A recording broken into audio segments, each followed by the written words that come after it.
दोस्तों, क्या आप जानते हैं कि खिलजी ने नालंदा यूनिवर्सिटी जला दी थी? आइए जानते हैं इसके पीछे का पूरा सच। नालंदा वो जगह है जो 6ठी सेंचुरी बीसी में पूरे वर्ल्ड में नॉलेज का सेंटर थी। कोरिया, जापान, चीन, तिब्बत, तुर्की से यहाँ स्टूडेंट्स और टीचर्स पढ़ने पढ़ाने आते थे। लेकिन बख्तियार खिलजी नाम के एक सिरफिरे की सनक ने इसको तहस नहस कर दिया। उसने नालंदा यूनिवर्सिटी में आग लगवा दी, जिससे इसकी लाइब्रेरी में रखी बेशकीमती किताबें जलकर राख हो गई। खिलजी ने नालंदा के कई धार्मिक लीडर्स और बौद्ध भिक्षुओं की भी हत्या करवा दी।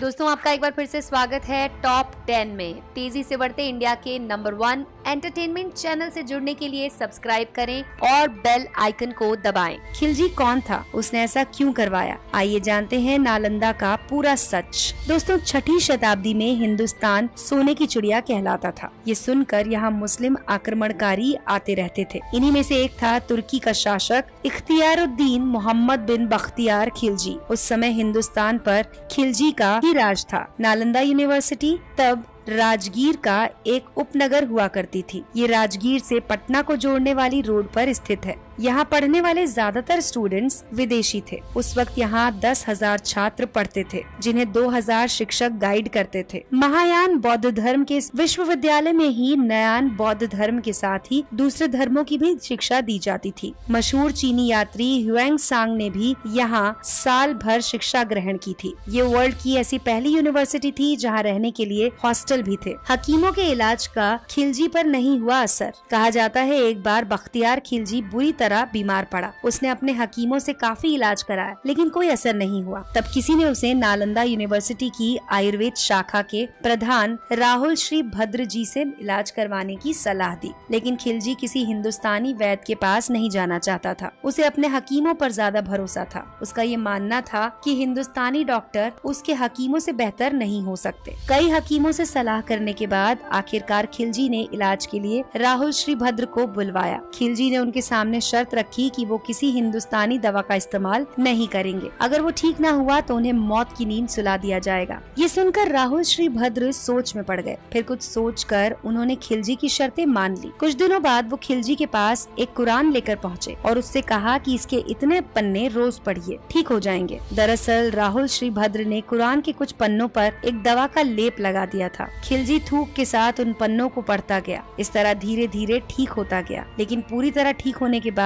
उसने हिंदुस्तानी वैद्य के एहसानों को भुला दिया। उसे इस बात से जलन होने लगी कि उसके हकीम फेल हो गए, जबकि एक हिंदुस्तानी वैद्य उसका इलाज करने में सफल हो गया। तब खिलजी ने सोचा कि क्यों ना ज्ञान की इस पूरी जड़ को ही खत्म कर दिया जाए। इसके बाद उसने जो किया उसके लिए इतिहास ने कभी उसे माफ नहीं किया। जलन के मारे खिलजी ने नालंदा यूनिवर्सिटी में आग लगाने का आदेश दे दिया। कहा जाता है कि यूनिवर्सिटी की लाइब्रेरी में इतनी किताबें थीं कि ये 3 महीने तक जलता रहा। इसके बाद भी खिलजी का मन शांत नहीं हुआ। उसने नालंदा के हजारों धार्मिक लीडर्स और बौद्ध भिक्षुओं की भी हत्या करवा दी। बाद में पूरे नालंदा को जलाने का आदेश दे दिया। इस तरह उसने हिंदुस्तानी वैद्य के एहसान का बदला चुकाया। दोस्तों, यूनिवर्सिटी में 7 बड़े और 300 छोटे कमरे थे। नालंदा यूनिवर्सिटी की स्थापना गुप्त वंश के शासक कुमार गुप्त प्रथम ने 450 ईस्वी के बीच की थी। यूनिवर्सिटी की स्थापत्य कला का अद्भुत नमूना माना जाता था। इसका पूरा कैंपस एक बड़ी दीवार से घिरा हुआ था, जिसमें आने जाने के लिए एक मुख्य दरवाजा था। नॉर्थ से साउथ की ओर मठों की कतार थी और उनके सामने अनेक भव्य स्तूप और मंदिर थे।